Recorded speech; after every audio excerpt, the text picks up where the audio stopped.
Hello बच्चों, आज हम पढ़ने जा रहे हैं लॉ ऑफ लिमिटिंग फ्रिक्शन। क्या पढ़ेंगे? Law of limiting friction. Law of limiting friction.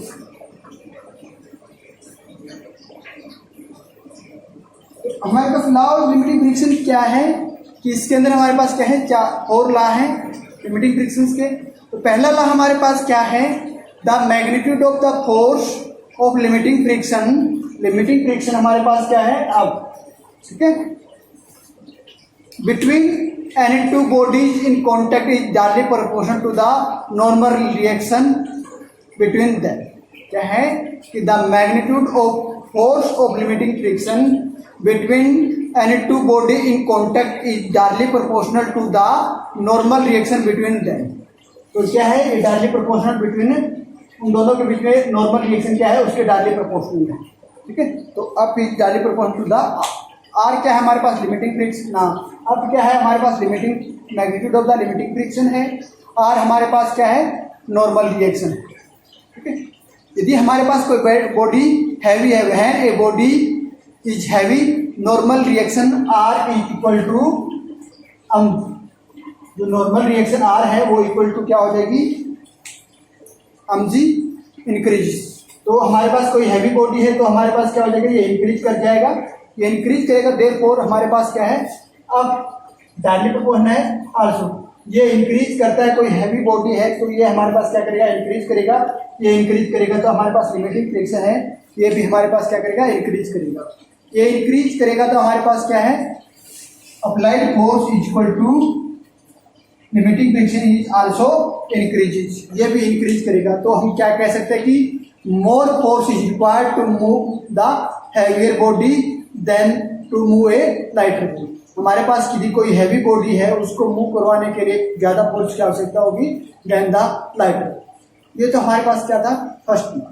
अब सेकंड लॉ क्या कहता है कि direction of the force of limiting friction is always opposite to the direction of the applied force on body। ठीक है, when the body was to moving over the other। जब हमारे पास कोई body began to move on the any other body, the applied force की जो direction है तो हमारे उसकी डायरेक्शन के अपोजिट हमारे पास लिमिटिंग फ्रिक्शन की डायरेक्शन। जैसे हमारे पास क्या है, ये प्लेन सरफेस है, इस सरफेस के ऊपर ये बॉडी है, ये वर्ड टू मूव होती है, ये हमारे पास क्या है, अप्लाइड फोर्स है। तो हमारे पास लिमिटिंग फ्रिक्शन हमारे पास ये है, ये हमेशा क्या, लिमिटिंग फ्रिक्शन की डायरेक्शन क्या होगी, अपोजिट होगी। The direction of the force of limiting friction always opposite to the direction in which one body is at the verge of moving over the. ठीक है, ये है हमारे पास। अब थर्ड लॉ हमारे पास क्या आता है, the force of limiting friction is independent to the apparent area of the contact. क्या है हमारे पास, जो ये अप है, ये हमारे पास जो ये एरिया ऑफ कॉन्टैक्ट है ना, अपरेंट एरिया ऑफ कॉन्टैक्ट है, इसके इंडिपेंडेंट होता है। The force of limiting friction is independent to the apparent area of contact so long as normal reaction between the two bodies in contact remain the same. जो normal reaction same रहता है हमारे पास। तो ये था हमारे पास थर्ड लॉ। फोर्थ लॉ हमारे पास क्या कहता है कि the force of limiting friction between any two body, इन दो बॉडीज के हमारे पास लिमिटिंग फ्रिक्शन जो है, ठीक है, force of limiting friction between any two body in contact depends on the nature of the material of the surface in contact. एक तो इन दोनों में जो बॉडी कॉन्टैक्ट में, इन दोनों का जो सरफेस क्या है, कॉन्टैक्ट में है, तो इन दोनों का मटेरियल क्या, किस मटेरियल में है उसके ऊपर डिपेंड करता है हमारे पास लिमिटिंग फ्रिक्शन। और किसके ऊपर डिपेंड करता है, and also depend upon their roughness and smoothness. और उनका जो सरफेस है वो रफनेस कितना रफ है और कितना स्मूथ है उसके ऊपर भी डिपेंड करता है। तो ये हमारे पास क्या थे, लिमिटिंग फ्रिक्शन के चार लॉ। तो अब इसकी एक्सपेरिमेंटल वेरिफिकेशन करते हैं। ठीक है, एक्सपेरिमेंटल वेरिफिकेशन के लिए हम क्या करते हैं, चारों लॉ के लिए हम क्या करते हैं, एक्सपेरिमेंटल वेरिफिकेशन करते हैं इसकी।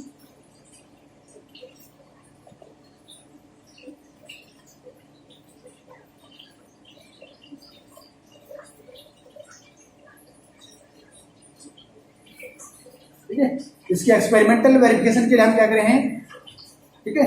तो let us we take a two identical rectangular block of wood A and B. हम क्या करते हैं, दो ब्लॉक लेते हैं, आइडेंटिकल ब्लॉक लेते हैं। आइडेंटिकल ब्लॉक का मतलब क्या है, दोनों ब्लॉक एक जैसे हैं, ए एंड बी। ये हमारे पास क्या है, दो आइडेंटिकल ब्लॉक है, A and G, both have the hook on one side. दोनों के हमारे पास क्या है, हुक है एक साइड, ठीक है। And have the same weight mg। दोनों का जो वेट है वो क्या है, mg। दोनों का सेम वेट है mg, ठीक है।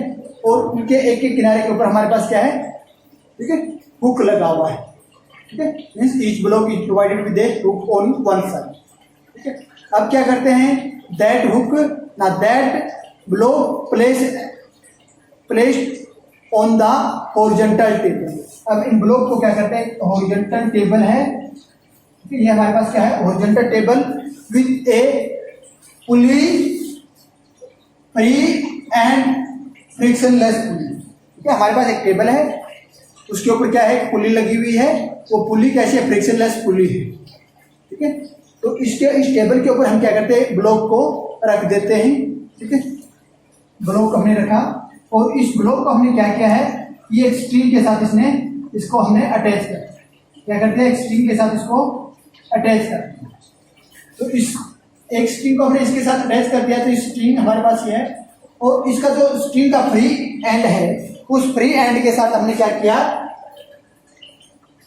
एक पेन अटैच कर दिया। उस फ्री एंड को हमने के साथ हमने क्या किया, एक पेन अटैच कर दिया। और उस पेन के अंदर हमने क्या किया है कि put some weight into the pan, और पेन के अंदर हमने कुछ वेट पुट किया, ठीक है।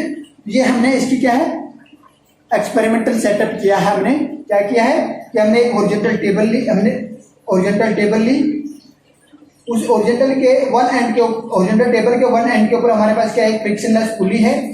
तो उस टेबल के ऊपर हमने क्या किया, जो हमारे पास दो आइडेंटिकल ब्लॉक थे A and B, both have the same mass m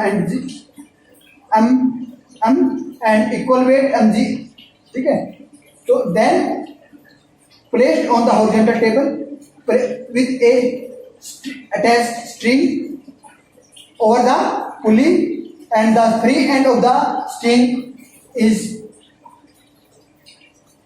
tied up a pen, and number of weight bring in the pen। Pan के अंदर हमने नंबर ऑफ वेट रखे हैं। ये हमारे पास क्या है, इसका एक्सपेरिमेंटल सेटअप है। Now we adjust the weight in the pan till the block just begin to move.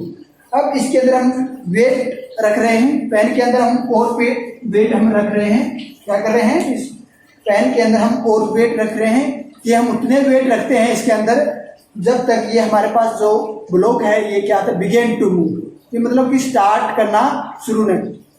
तो इसके अंदर जो अप्लाइड फोर्स है, अप्लाइड फोर्स हमारे पास क्या है, P, वो हमारे पास क्या है, P is equal to applied force, P is equal to कितना है, किसके बराबर है, वेट ऑफ द पेन।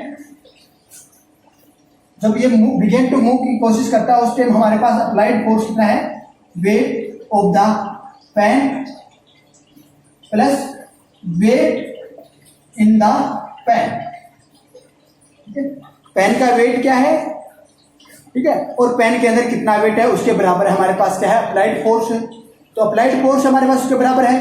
तो ये हमें क्या देगा, applied force give the measurement of the limiting friction. क्या देता है कि हमारे पास जो अप्लाइड फोर्स है वो हमारे पास क्या देता है, हमें लिमिटिंग फ्रिक्शन की मेजरमेंट देता है। तो ये है, और इसका जो मास है वो डाउनवर्ड है, और इसके अलावा हमारे पास जो रिएक्शन है वो हमारे पास R है। तो R is equal to mg, ये है हमारे पास, ठीक है। ये हमारे पास क्या है, इसकी एक्सपेरिमेंटल सेटअप करते हैं। अब हम बात आगे प्रोसीड करते हैं फर्स्ट लॉ की तरफ। तो हम क्या करेंगे, ठीक है, तो हमने क्या किया, लिमिटिंग फ्रिक्शन डिटरमाइन किया है in case of block A. We proceed to explain above setup and determine the force of limiting friction. हम लिमिटिंग फ्रिक्शन का फोर्स फाइंड आउट करते हैं in case of block A. ये block A जो है इसके केस क्या है, इसके केस के अंदर हमने इसका लिमिटिंग फ्रिक्शन फाइंड आउट। अब हमने क्या किया, now place the block be on the block A block के ऊपर हमने क्या किया है, ब्लॉक बी को रख दिया। अब हमने क्या किया है, इस केस में, ए के केस में हमने क्या किया है, लिमिटिंग फ्रिक्शन फाइंड आउट किया है। फिर हमने क्या किया, इस जो हमारे पास दूसरा जो ब्लॉक था बी, उसको हमने इसके ऊपर रख दिया। रखने के बाद हमारे पास क्या हुआ, वेट क्या हो गया, ये हमारे पास जो इसका वेट था वो क्या हो गया, डबल हो गया। वेट डबल हो गया तो हमारे पास रिएक्शन था वो भी हमारे पास क्या हो गया, डबल हो गया। क्या हो गया, वेट भी हमारे पास डबल हो गया और नॉर्मल रिएक्शन है वो भी हमारे पास क्या हो गया, डबल हो गया। तो डबल हो गया तो हम क्या करेंगे, एक्सपेरिमेंट को रिपीट करेंगे। तो find the force of limiting friction, force of limiting friction find out करेंगे तो हमारे पास क्या हो जाएगा, इस केस में हमारे पास फोर्स ऑफ लिमिटिंग फ्रिक्शन क्या हो जाएगा, ठीक है, वो फाइंड आउट करेंगे। तो इसको मूव करने के लिए हम क्या करेंगे, इसके अंदर वेट रखेंगे तो इसके अंदर हम कितना वेट रखेंगे, और वेट रखेंगे। तो ये जो वेट जो हमारे पास अब जो है, फिर हमारे पास क्या हो जाएगा, डबल हो जाएगा, क्योंकि इसको मूव करवाना है तो डबल वेट रखेंगे। तो ये डबल हो जाएगा तो हमारे पास क्या हो जाएगा, limiting friction is also double. ठीक है, it's found that the limiting friction of in this case is double. ठीक है, तो हम कह सकते हैं कि we find that the normal reaction is double, the limiting friction is also double. तो हेंस हम क्या कह सकते हैं कि F is directly proportional to the R। इसलिए हम कह सकते हैं कि हमारे पास जो लिमिटिंग फ्रिक्शन है वो directly proportional to the normal reaction. ठीक है, ये तो हमारे पास क्या है, फर्स्ट लॉ की वेरिफिकेशन हो गया। तो अब हम बात करते हैं सेकंड लॉ के लिए। सेकंड लॉ के लिए हम क्या करते हैं, इसकी जो होगा, अब सेकंड लॉ की तरफ मूव करते हैं तो क्या है हमारे पास, इस अभी डिस्कशन से हमें पता है कि हमारे पास इक्विलिब्रियम आर हमारे पास क्या है, इज इक्वल टू mg के बराबर है। नॉर्मल रिएक्शन हमारे पास वेट के बराबर है, और फोर्स जो है लिमिटिंग फोर्स जो है वो equal to the limiting friction जो है वो equal to the applied force. तो हमारे पास अप्लाइड फोर्स हमारे पास क्या है, राइट साइड में है, तो लिमिटिंग फ्रिक्शन हमारे पास क्या है, लेफ्ट साइड में। ठीक है, तो लिमिटिंग फ्रिक्शन हमारे पास क्या है, इसकी अपोजिट साइड में है। ये हमारे पास क्या है, इसका लिमिटिंग फ्रिक्शन है। क्या है, लिमिटिंग फ्रिक्शन है, इसकी अपोजिट साइड में। तो इससे हम कह सकते हैं कि आप हमारे पास जो limiting friction is always opposite to the applied force. ठीक है, तो हमारे पास जो अप्लाइड फोर्स है उसकी डायरेक्शन के अपोजिट हमारे पास लिमिटिंग फ्रिक्शन होता है। तो यदि इसी अरेंजमेंट को हम उल्टा कर देते हैं, अब ये फुल्ली हमारे पास इस साइड होती तो फोर्स अप्लाइड फोर्स हम इस साइड लगाते हैं, तो ये हमारे पास क्या आता है, इस साइड में आता है। तो इसे भी हम कह सकते हैं कि हमारे पास क्या है, हमारे पास जो अप्लाइड फोर्स की जो डायरेक्शन है तो उसके अपोजिट हमेशा हमारे पास लिमिटिंग फ्रिक्शन होता है। तो limiting friction is always opposite to the intended direction of the motion of the block. तो ये हमारे पास क्या है, this is the verification of second law. अब थर्ड लॉ की बात करते हैं। ठीक है, तो ये हमने क्या किया, इस केस में हमने क्या किया, ब्लॉक एक दूसरे के ऊपर हमने रखने से हमारे पास क्या था, ये भी हमारे पास डबल हुआ था और ये भी हमने रिएक्शन भी हमारे पास डबल हुआ, तो उतना ही हमने डबल क्या करना पड़ा, अप्लाइड फोर्स अप्लाई करना पड़ा। तो उससे हमारे पास क्या हुआ था, लिमिटिंग फ्रिक्शन डबल हुआ था। ये तो हमारे पास आप is directly proportional to R का केस था। अब हम क्या करते हैं, join the two block A and B and place them on the table. ठीक है, इस केस में हमारे पास क्या था कि हमारे पास अब is equal to P and अब is direct proportional to R, ये था। अब हम क्या करते हैं, जो बी ब्लॉक है इसको इसके साथ ज्वाइन कर देते हैं। बी ब्लॉक को इसके साथ क्या करते हैं, ए ब्लॉक के साथ हम क्या करते हैं, ज्वाइन कर देते हैं। ए ब्लॉक के साथ में बी ब्लॉक को, ये हमारे पास क्या है, बी ब्लॉक है, इस बी ब्लॉक को ए ब्लॉक के साथ हम क्या करते हैं, ज्वाइन कर देते हैं। ज्वाइन कर देंगे तो हम क्या करेंगे, इस एक्सपेरिमेंट को रिपीट करेंगे, determine the force of limiting friction in this case. इस केस में हम क्या है, force of limiting friction find out करेंगे। इसका लिमिटिंग फ्रिक्शन हम फाइंड आउट करेंगे। लिमिटिंग फ्रिक्शन फाइंड आउट करेंगे तो हमारे पास क्या होगा, ठीक है, तो ये हमारे पास कितना होगा, ये हमारे पास same as the block B placed on the block A. जो लिमिटिंग फ्रिक्शन है ये हमारे पास क्या होगा, उसी के बराबर होगा जब हमारे पास, जब ये जो बी ब्लॉक है जब ए के ऊपर रखा, ठीक है। जब हमारे पास क्या, ये लिमिटिंग फ्रिक्शन जो हमारे पास किसके बराबर होगा, जब उसी के बराबर होगा जब हमारे पास बी ब्लॉक जो है ए के ऊपर रखा। The total normal reaction in two cases is the same. इन दोनों के केस में हमारे पास नॉर्मल रिएक्शन क्या है, सेम है। दोनों के केस में क्या है, एक तो ये केस है, दूसरा केस क्या था, ये हमारे पास यहाँ बी हमने पुट किया हुआ था उस केस में। इन दोनों केस में हमारे पास नॉर्मल रिएक्शन सेम है। तो नॉर्मल रिएक्शन सेम है तो हमारे पास जो फोर्स अप्लाई किया है वो भी सेम है। तो फोर्स अप्लाई किया है वो सेम होगा तो हमारे पास जो लिमिटिंग फ्रिक्शन है in both cases also same. तो it show that the limiting friction does not depend upon the apparent area of contact between the bodies. तो हमारे पास क्या शो करता है कि पहले हमारे पास अपरेंट एरिया क्या था, इतना ही था। अब हमारे पास अपरेंट एरिया क्या होगा, डबल हो गया। अपरेंट एरिया डबल हो गया, लेकिन हमारे पास लिमिटिंग फ्रिक्शन क्या है, पहले जितना है। पहले जितना है तो हम क्या कह सकते हैं कि हमारे पास जो लिमिटिंग फ्रिक्शन है वो does not depend upon the apparent area of contact between two bodies. ठीक है, so long as normal reaction R between the then remain the same. ठीक है, वो हमारे पास जो नॉर्मल रिएक्शन है वो सभी के अंदर क्या है, पूरे थ्रू आउट एक्सपेरिमेंट हमारे पास क्या है, सेम रहेगा। तो इसलिए हम कह सकते हैं कि ये जो हमारे पास सेटअप है या ये हमारे पास थर्ड लॉ जो एक्सपेरिमेंटल सेटअप है ये थर्ड लॉ को वेरीफाई करता है। अब हम बात करते हैं फोर्थ लॉ की। फोर्थ लॉ के अंदर हम क्या करते हैं कि हम एक ब्लॉक ले लेते हैं। ठीक है, इस ब्लॉक कोई भी एक ब्लॉक ले लेते हैं, हम बी ए ब्लॉक ले लेते हैं। ठीक है, ए ब्लॉक का हम क्या करते हैं, एक तो ए ब्लॉक का ये ब्लॉक लिया हमने, ए ब्लॉक है हमारे पास, हमने क्या किया है इस ए ब्लॉक का, ठीक है, ये ए ब्लॉक है।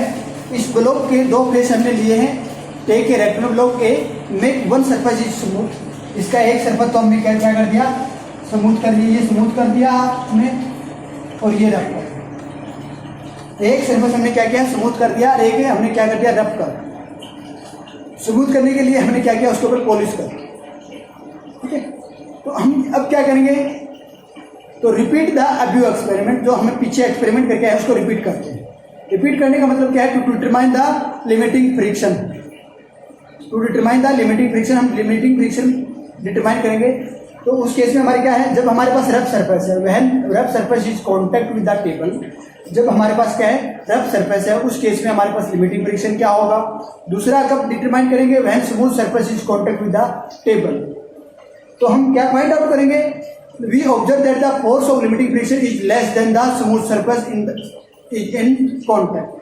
हम देखेंगे कि जब हमारे पास जो स्मूथ सरफेस है वो इस टेबल के सरफेस के कॉन्टैक्ट में है, तब हमारे पास लिमिटिंग फ्रिक्शन क्या है, लेस देन है। ठीक है, लेस है। ठीक है, तो लेस, जब हमारे पास लिमिटिंग फ्रिक्शन लेस है तो हम क्या कह सकते हैं कि force of limiting friction depend upon the nature of the surface of in contact. तो हमारे पास जो इनका सरफेस कैसा है उसके नेचर के ऊपर डिपेंड करता है। ठीक है, ये हमारे पास क्या करता है, फोर्थ लॉ को वेरीफाई करता है। दूसरी क्या है, ये तो हमारे पास सरफेस, नेचर ऑफ सरफेस के ऊपर डिपेंडेंसी आ गई कि वो रफ है या स्मूथ है। अब बात करते हैं मटेरियल की। तो मटेरियल के लिए हम, ये हमारे पास क्या था, दोनों वुडन के थे। अब हमने क्या किया, एक वुडन ले लिया, एक मेटालिक ले लिया, बट दोनों का जो वेट है वो सेम है। तो हम क्या करेंगे, जब हमारे पास वुडन है तो हम इसका लिमिटिंग फ्रिक्शन फाइंड आउट करेंगे, और जब हमारे पास क्या है, मेटालिक है, उस केस में हम इसका लिमिटिंग फ्रिक्शन फाइंड आउट करेंगे। तो दोनों के केस में हमारे पास क्या है, लिमिटिंग फ्रिक्शन जो है वो क्या है, डिफरेंट है। तो इसलिए दोनों के केस में हमारे पास लिमिटिंग फ्रिक्शन जो जब दोनों हमारे पास ब्लॉक हैं, जब ये वुड टेबल के कॉन्टैक्ट में आ रहे हैं इनके सरफेस, तो दोनों के केस में हमारे पास क्या है, लिमिटिंग फ्रिक्शन अलग अलग है। तो हम कह सकते हैं कि limiting friction depend upon the nature of material of the body is contact. ठीक है, तो ये हमारे पास क्या है, वेरिफिकेशन ऑफ फोर्थ लॉ। तो ये तो हमारे पास क्या थी, law of the limiting friction. अब हम बात करते हैं कोएफिशिएंट ऑफ द फ्रिक्शन, इसकी बात करते हैं, कोएफिशिएंट ऑफ द फ्रिक्शन की बात करते हैं, कोएफिशिएंट ऑफ फ्रिक्शन।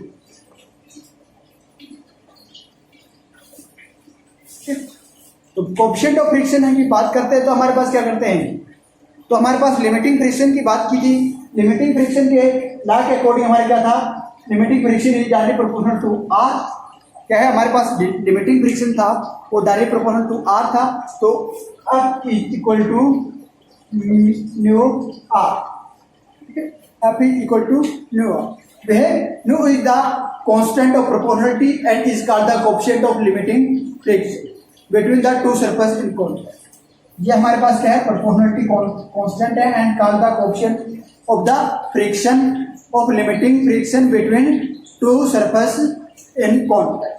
ये हमारे पास कितना हो जाएगा, nu is equal to upon R, क्या हो जाएगा, अपॉन आर। तो हम coefficient of limiting friction, coefficient of limiting friction between two surface in contact is defined as the ratio of the, क्या हो जाएगा, the ratio of the limiting friction to the normal reaction, ठीक है, normal reaction, ठीक है, when two bodies are contact, जब हमारे पास क्या है, दो बॉडी कॉन्टैक्ट में है, तो उस केस में हमारे पास क्या हो जाएगा, कोएफिशिएंट ऑफ लिमिटिंग फ्रिक्शन, ठीक है। तो value of new is depend upon the nature of the surface in contact. हमारे पास सरफेस का नेचर कैसा है, ठीक है, मीन्स वो ड्राई है, वेट है, रफ है, स्मूथ है, पॉलिश्ड है, नॉन पॉलिश्ड है, कि हमारे पास सरफेस कैसा है उसके ऊपर डिपेंड करता है। दूसरा क्या है कि value of new also depend upon the material of the surface in contact, कि हमारे पास जो मटेरियल है उनका कांटेक्ट हमारे पास कैसा है उसके ऊपर डिपेंड करता है। फॉर एग्जांपल हमारे पास क्या है, दो पॉलिश्ड मेटल सरफेस है और कांटेक्ट, ये हमारे पास क्या है, दो पॉलिश्ड सरफेस मेटल है, पॉलिश्ड मेटल है, वो कांटेक्ट सरफेस है, तब हमारे पास न्यू क्या है, 0.2 है, ठीक है। Where these surface are lubricant, जब इनके बीच में कोई लुब्रिकेंट मटेरियल यूज कर लिया जाता है तो तब हमारे पास क्या होता है, ये चेंज होके न्यू इज इक्वल टू 0.1। ये तो हमारे पास क्या है, जब बोथ सरफेस आर पॉलिश्ड,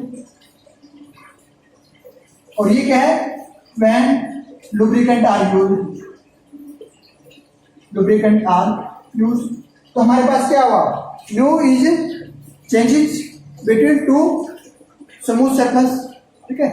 तो हमारे पास क्या है, nu varies between 0.2 to 0.1, obviously nu is, ठीक है, nu has no limit, nu के पास कोई भी लिमिट नहीं हो सकती। When body is actually moving over the surface of another, जब ये तो हमारे पास क्या है, in case of limiting friction. अब हमारे बात करते हैं कि हमारे पास actually body is moving, when a body is actually moving over the surface of another body, दूसरी बॉडी के सरफेस के ऊपर मूव करती है, तो वी रिप्लेस एफ को हम रिप्लेस कर देते हैं, we replace F with F की, तो लिमिटिंग फ्रिक्शन हमारे पास क्या हो जाएगा, काइनेटिक फ्रिक्शन हो जाएगा। लिमिटिंग फ्रिक्शन क्या हो जाएगा, काइनेटिक फ्रिक्शन हो जाएगा। ये हमारे पास काइनेटिक फ्रिक्शन हो जाएगा, तो coefficient of limiting friction is change with coefficient of kinetic friction, ठीक है। ये काइनेटिक फ्रिक्शन का कोएफिशिएंट क्या है, नहीं चेंज हो जाएगा, nu is also changes new के, तो ये हमारे पास क्या हो जाएगा, न्यू के क्या हो जाएगा, इज इक्वल टू अप के अपॉन आर, ये हो जाएगा हमारे पास। तो न्यू के is then called the coefficient of kinetic और डायनेमिक फ्रिक्शन। तो अब हम इस केस में हमारे पास क्या होगा, जो force kinetic friction is less then, क्या होगा, kinetic friction is less than the limiting friction. Therefore new के, यदि हमारे पास काइनेटिक फ्रिक्शन जो है वो लेस देन लिमिटिंग फ्रिक्शन है, तो न्यू के हमारे पास क्या होगा, also less than the new, ठीक है। तो nu k is always less than the nu. That is the coefficient of kinetic or dynamic friction is always less than the coefficient of limiting friction. तो हमारे पास जो coefficient of kinetic friction है is always less than the coefficient of the limiting friction. ठीक है, तो हमारे पास क्या है, कुछ मटेरियल है जिसका लिमिटिंग फ्रिक्शन कोएफिशिएंट क्या है और काइनेटिक फ्रिक्शन कोएफिशिएंट क्या है. तो हम बात करते हैं वुड टू वुड. तो वुड टू वुड के हमारे पास क्या है, लिमिटिंग फ्रिक्शन क्या होगा. ये हमारे पास वुड टू वुड का मतलब क्या है कि हमारे पास क्या है, जैसे कि टेबल वुड की है और उसके ऊपर वुडन ब्लॉक हमने यूज किया है. तो हमारे वुड टू वुड या वुड ऑन वुड हमारे पास क्या है, लिमिटिंग फ्रिक्शन का इसका क्या होगा, coefficient of the limiting friction 0.70 और इसका कोएफिशिएंट की बात करते हैं, कोएफिशिएंट और coefficient of the kinetic friction ये हमारे पास क्या हो जाएगा 0.4. ठीक है, ये वुड ऑन वुड यूज किया है. यदि वुड ऑन लेदर हम यूज करते हैं, वुड ऑन लेदर, तो हमारे पास क्या होगा, लिमिटिंग फ्रिक्शन हमारे पास क्या हो जाएगा, कोएफिशिएंट ऑफ लिमिटिंग फ्रिक्शन ये हो जाएगा और कोएफिशिएंट ऑफ काइनेटिक फ्रिक्शन ये है. ठीक है, अब हम बात करते हैं steel on steel. On steel ये है माइल्ड. माइल्ड का मतलब कि हमारे पास क्या है कि हार्ड नहीं है, माइल्ड में सॉफ्ट स्टील है, सॉफ्ट स्टील है. तो उस केस में हमारे पास क्या होगा, कोएफिशिएंट ऑफ लिमिटिंग फ्रिक्शन ये होगा और coefficient of the kinetic friction हमारे पास क्या हो जाएगा ये. अब बात करते हैं स्टील ऑन स्टील. जब ये हार्ड है, हार्ड स्टील की बात करते हैं, तो उस केस में हमारे पास क्या हो जाएगा, लिमिटिंग फ्रिक्शन हमारे पास क्या हो जाएगा 0.78 coefficient of the limiting friction और coefficient of the kinetic friction हमारे पास क्या हो जाएगा 0.42. ठीक है, अब स्टील ऑन स्टील बात करते हैं. जब हमारे पास क्या है, लुब्रिकेंट या ग्रीस्ड, जो हमने इसको बीच में हमने क्या किया, ग्रीस्ड कर दिया है, तो उस केस में हमारे पास क्या हो जाएगा, coefficient of the limiting friction हमारे पास ये होगा और coefficient of the kinetic friction हमारे पास क्या होगा. तो ये हमारे पास कुछ सरफेस ऑफ कांटेक्ट थे जिसका हमने कोएफिशिएंट ऑफ लिमिटिंग फ्रिक्शन देखा और कोएफिशिएंट ऑफ काइनेटिक फ्रिक्शन देखा, उनको कंपेयर किया. तो ये हमारे पास था कोएफिशिएंट ऑफ फ्रिक्शन. तो अब हम बात करते हैं angle of friction. Angle of friction हमारे पास क्या होता है,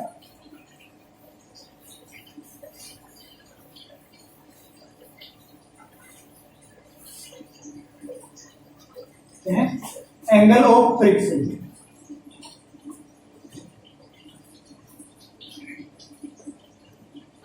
एंगल ऑफ फ्रिक्शन हमारे पास क्या है.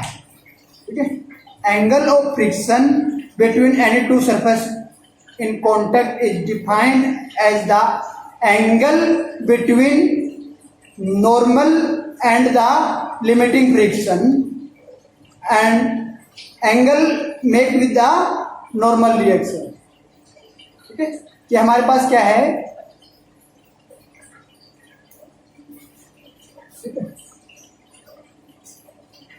इसको हम क्या कहते हैं कि हमारे पास जो, ठीक है, angle of the friction between two body is defined as the angle between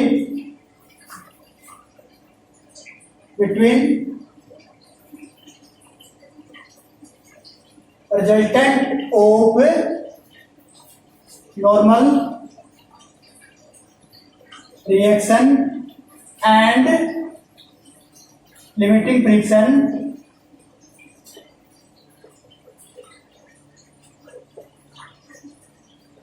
with a normal reaction.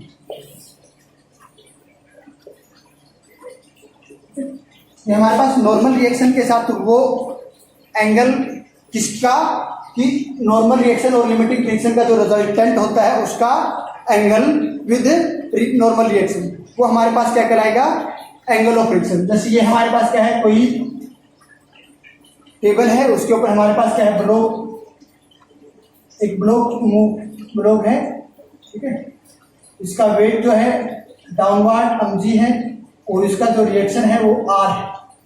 ठीक है। तो इधर इसके ऊपर फोर्स अप्लाई किया गया है P, तो ये इधर ट्राई टू मूव करेगा, तो ये इसका इधर क्या है, लिमिटिंग फ्रिक्शन। ये इसका क्या है, लिमिटिंग फ्रिक्शन है, ये इसका लिमिटिंग फ्रिक्शन है। तो इन दोनों का जो रिजल्टेंट होगा, let us consider that is the resultant.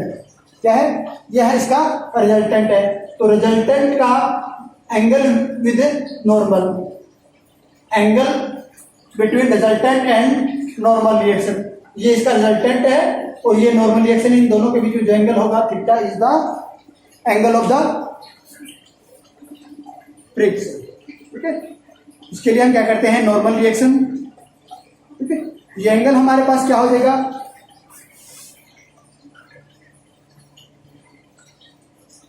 ये है हमारे पास, इसको ओ ए, ये है हमारे पास। ठीक है, ओ बी ओ ए ओ, ये लिया है हमने।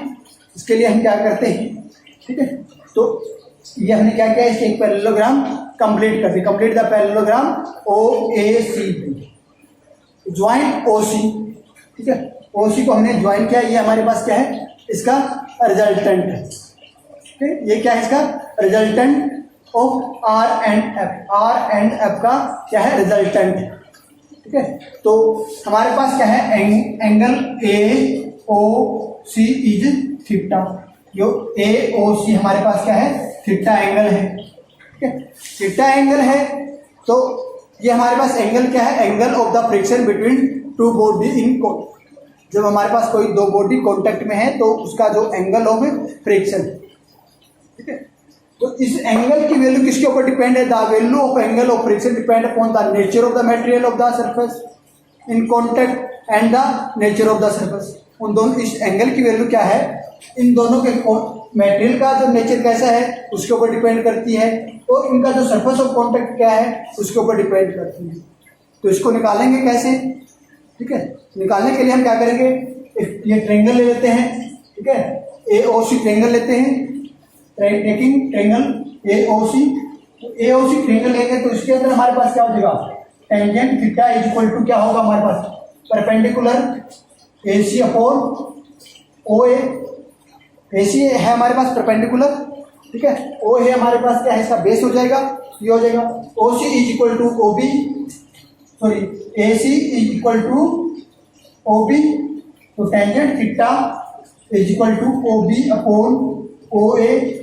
ओ बी हमारे पास क्या है, लिमिटिंग फ्रिक्शन, ओ ए हमारे पास क्या है, normal reaction is equal to nu. तो हम क्या कह सकते हैं, tangent theta is equal to nu. ये हमारे पास क्या है, ठीक है, ये है हमारे पास, इसको हम ये भी लिख सकते हैं, mu is equal to tangent theta. ये हमारे पास क्या है, relation between the coefficient of limiting friction and the angle of the friction. ठीक है, इन दोनों के बीच में क्या है, रिलेशंस है। तो हम क्या कह सकते हैं, coefficient of the limiting friction between any two surface in contact is equal to the tangent of the angle of the friction between them. ये हमारे पास क्या था, एंगल ऑफ फ्रिक्शन। अब हम बात करते हैं एंगल ऑफ रिस्पॉन्स और एंगल ऑफ स्लाइड। क्या पढ़ेंगे, एंगल ऑफ रिस्पॉन्स और angle of slide. Angle of slide, तो एंगल ऑफ रिस्पॉन्स और एंगल ऑफ स्लाइड हमारे पास क्या होगा, एंगल ऑफ रिस्पॉन्स एंड और angle of slide is defined as the minimum angle, defined as the minimum angle between, किसके बीच में है हमारे पास एंगल, ठीक है, the angle, the minimum angle of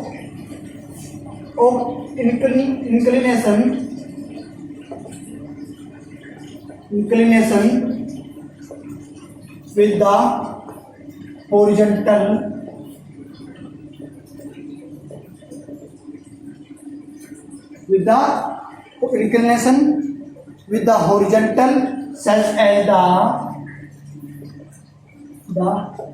body is begin to move on incline। ठीक है, या बॉडी बिगेन टू मूव और स्लाइड ऑन इंक्लाइन। ये हमारे पास क्या है, minimum angle of inclination of a plane with a horizontal such that body placed on the plane just begin to the slide down the incline. जैसे हमारे पास क्या है, ये हमारे पास क्या है, ये हमारे पास क्या है, हॉरिजॉन्टल है, इसके साथ ये हमारे पास क्या है, इंक्लिनेशन है। ठीक है, इस इंक्लिनेशन प्लेन ए बी हमारे पास क्या है, प्लेन है इंक्लिनेशन। इस प्लेन के ऊपर हमारे पास क्या है, कोई बॉडी है,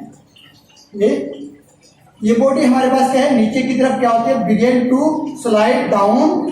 ठीक है, तो जब ये प्लेन हमारे पास क्या है, इसका जो मिनिमम एंगल है, मीन्स इस एंगल के ऊपर, जिस मिनिमम एंगल के ऊपर ये बॉडी क्या है, नीचे की तरफ क्या है, स्लाइड डाउन करे, तो वो एंगल हमारे पास क्या कहलाएगा, एंगल ऑफ रिपोज और एंगल ऑफ स्लाइड। तो ये एंगल, इसको हम अल्फा से रिप्रेजेंट करते हैं, अल्फा से रिप्रेजेंट करते हैं। तो एंगल ऑफ रिपोज या angle of sliding is represent by the alpha. तो value of alpha depend upon the material and nature of the surface in contact. Means हमारे पास कौन सा सरफेस, इसके कॉन्टैक्ट में जो सरफेस आए हैं उनका मटेरियल क्या है और उनका सरफेस कैसा है, उनके ऊपर डिपेंड करता है। ठीक है, तो A B is the inclined plane, ठीक है, और ये बॉडी है is placed on the inclined plane. ये बॉडी हमारे पास क्या है, placed on the inclined plane A B. It just get to slide down, then the angle between BAC is equal to alpha।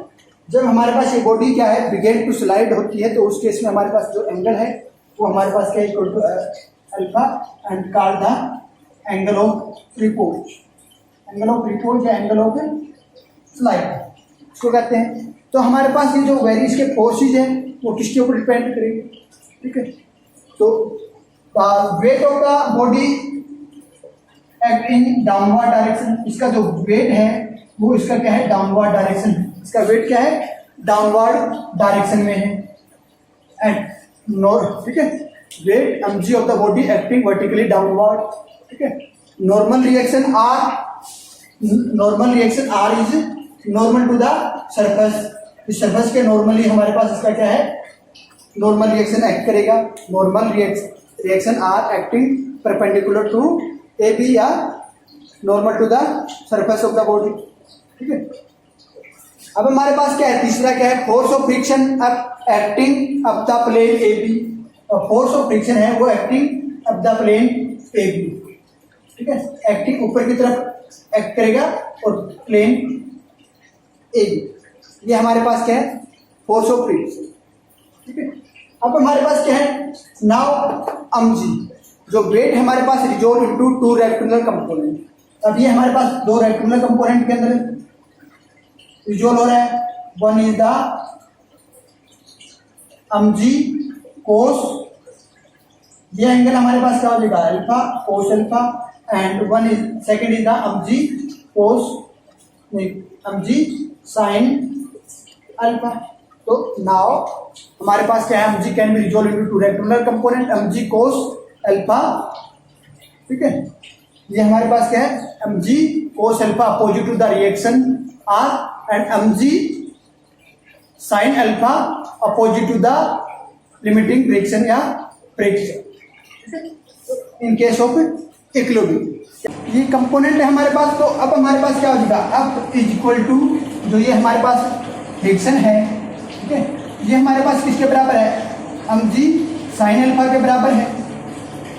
ठीक है, और r is equal to mg cos alpha के बराबर है। ये इनको बैलेंस कर रहे हैं, तो हम क्या करते हैं, दोनों को डिवाइड कर देते हैं। दोनों को डिवाइड कर देंगे तो up upon r is equal to mg sine alpha upon mg cos alpha is equal to sine alpha upon cos alpha. तो अप अपॉन r किसके बराबर होता है, ठीक है, ये हमारे पास क्या है, न्यू के बराबर होता है। Mu is the coefficient of the friction, mu क्या हमारे पास coefficient of the friction is equal to sine upon cos क्या हो जाएगा टेंजेंट अल्फा, क्या हो जाएगा इक्वल टू टेंजेंट अल्फा। तो हम क्या कह सकते हैं कि coefficient of limiting friction between any two surface in contact is equal to the tangent of the angle of repose between them. ठीक है, तो हमारे पास क्या जो coefficient of the limiting friction between any two surface in contact is equal to the tangent of the angle of repose between them, उन दोनों surface के बीच में जो एंगल ऑफ रिपोज है उनके बराबर है। ठीक है, तो इन दोनों को हम कंबाइन करते हैं, कंबाइन कर देते हैं। जैसे हमारे पास पीछे आया था, हमारे पास क्या था एंगल ऑफ फ्रिक्शन हमारे पास आया था, उसको और इसको हम कंबाइन करते हैं तो हमारे पास क्या हो जाएगा u is equal to tangent theta is equal to tangent alpha, तो theta is equal to alpha, ये हो जाएगा हमारे पास। ठीक है, थीटा इज इक्वल टू, तो हम क्या कह सकते हैं कि हम angle of friction is equal to the angle of repose और एंगल ऑफ स्लाइड। तो ये हमारे पास क्या था एंगल ऑफ रिपोज एंड और एंगल ऑफ स्लाइड। तो अब हम बात करते हैं acceleration of a body down a rough inclined plane. तो ये हमने क्या निकाला था एंगल ऑफ रिपोज निकाला था। तो अब हम निकाल रहे हैं क्या निकालेंगे acceleration of a body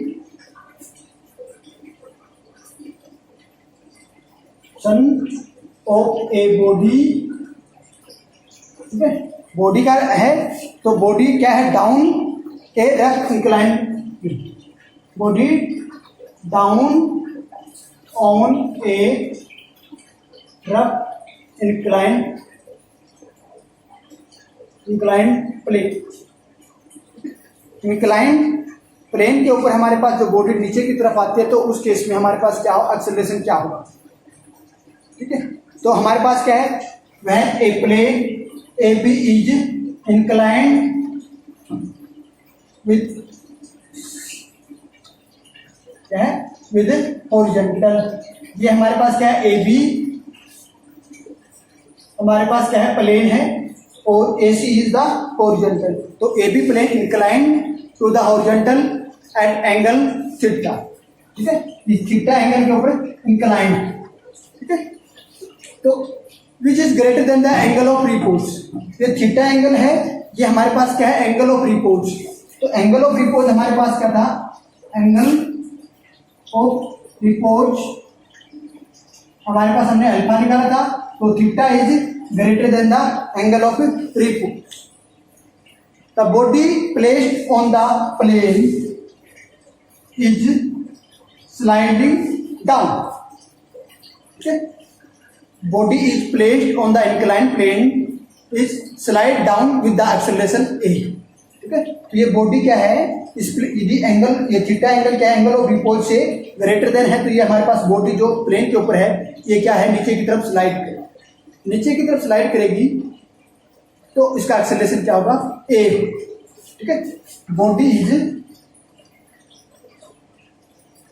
slide down with acceleration A acceleration से नीचे की तरफ स्लाइड करती है। तो अब इसके हम क्या करते हैं ये हमारे पास क्या है इसका weight acting in vertically down, इसका वेट जो है वो क्या होगा वर्टिकली डाउनवर्ड होगा। ठीक है, तो इसका नॉर्मल रिएक्शन होगा वो क्या होगा परपेंडिकुलर टू द प्लेन। ये R is the normal reaction which is acting in perpendicular to the plane. ठीक है, and friction is acting upward with plane. Plane के साथ इसका जो फ्रिक्शन है वो अपवर्ड एक्ट करेगा। ठीक है, now mg is resolved in two component. One component is mg cos theta mg cos theta which is balance the normal reaction and second is the mg sin theta which balance the friction. वो हमारे पास क्या है, friction को balance कर रहा है। ठीक है, तो R इज इक्वल टू हमारे पास किसके बराबर हो जाएगा, mg cos थीटा। अब friction is equal to mg sin theta, ये हमारे पास है। ठीक है, अब हमारे पास क्या है, बॉडी नीचे की तरफ मूव कर रही है with a force small r। क्या है, body move in downward with a force small r। तो net force on body down the inclined plane, जब हमारे पास बॉडी जो है इंक्लाइंड प्लेन की नीचे की तरफ आती है तो इसके ऊपर नेट फोर्स क्या होगा। अब ये क्या हो जाएगा, mg sin theta minus f, mg sin theta minus f। ये f हमारे पास क्या, स्मॉल f हमारे पास क्या है, mass into acceleration, mass into acceleration according the definition of force. अब mg sin थीटा और f हमारे पास क्या है, ठीक है, अब हमारे पास क्या है, फ्रिक्शन है, ये हमारे पास क्या है, is equal to new R, ये हमारे पास क्या हो जाएगा, is equal to mg sin theta minus mu R किसके बराबर है, mg cos थीटा के। तो इससे हमारे पास क्या आ जाएगा, m is equal to mg sin theta minus mu cos theta. ये हो जाएगा मास से मास, तो a बराबर है g sin theta minus mu cos theta. ये हमारे पास क्या आएगा, इसका एक्सेलरेशन आएगा। तो इससे हमें क्या पता चलता है कि a is less than the g। इससे हमें क्या पता चलता है कि a is less than to g। तो हम कह सकते हैं कि acceleration of body down a rough inclined plane is always less than the acceleration due to gravity. है हमारे पास जो एक्सेलरेशन होगा और body down to rough inclined plane is always less than the acceleration due to gravity.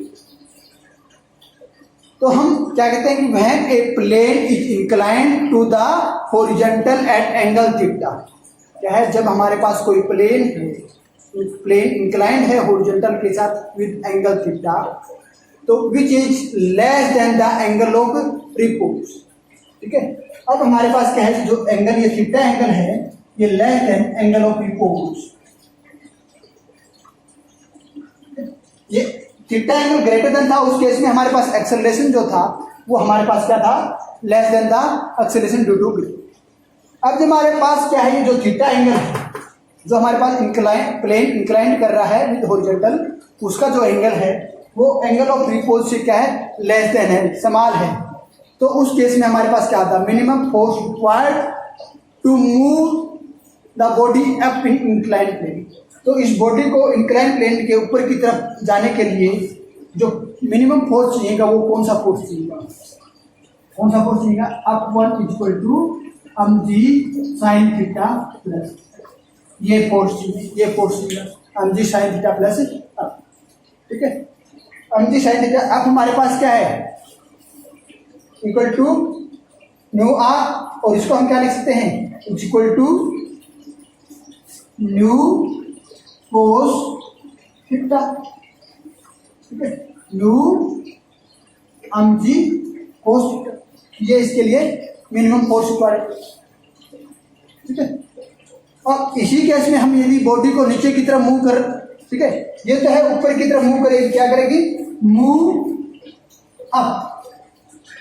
ठीक है, उसके लिए फोर्स की, और मूव डाउन, इस केस में हमारे पास बॉडी नीचे की तरफ मूव करेगी तो उस केस में हमें फोर्स क्या रिक्वायर है, नीचे की तरफ मूव करने के लिए बॉडी को जो फोर्स की आवश्यकता होगी वो क्या होगी, इस फोर्स चाहिए, minus friction force minus mg sin theta.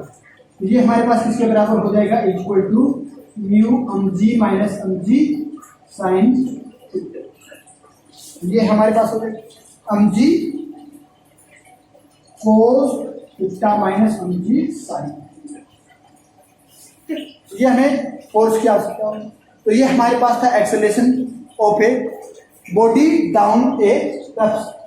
ठीक है, ये हमारे पास क्या है, कोई बॉडी है वो हमारे पास इंक्लाइंड प्लेन है, उस इंक्लाइंड प्लेन के नीचे की तरफ स्लाइड करी है, तो वो क्या है, उसका एक्सेलरेशन क्या होगा, वो एक्सेलरेशन हमने फाइंड। आज के लिए काफ़ी है। Okay, thank you.